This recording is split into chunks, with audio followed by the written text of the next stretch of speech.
Kidney daily 36 বার নিজের পক্ষ থেকে কুদরত দিয়ে আল্লাহ ডায়ালিসিস করেন তো আমি সুস্থ। বিজ্ঞান প্রতিদিন ডায়ালিসিস করার ক্ষমতা বিজ্ঞানের নাই। একদিন পর পর সপ্তাহে 3 দিন করতে পারে, 4 দিন, সপ্তাহে 7 দিন ডায়ালিসিস করার কোন বিজ্ঞানের কাছে কোনো প্রযুক্তি এখন পর্যন্ত আসে নাই। ও যুবক, হারায়া যাও না, তোমাকে ডেলি আল্লাহ সুস্থ রাখার জন্য 36 বার কুদরত দিয়া ডায়ালিসিস করে। আমি শরীর খুলতে আসি নাই, খুলতে পারি, রাত পার হয়ে যাবে, দিন পার হয়ে যাবে।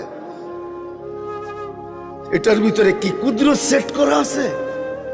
হার্ট চলে বাল্ব দিয়া। যদি দুনিয়াকে জিজ্ঞাসা করি বাল্ব চলে কি দিয়া, বিজ্ঞানের কাছে এটার কোনো জবাব নাই। বাল্ব কি দিয়া চলে? আমারটাই সত্য। আলা ইন্না কলবি ইবনি আদম মালাইকাতুম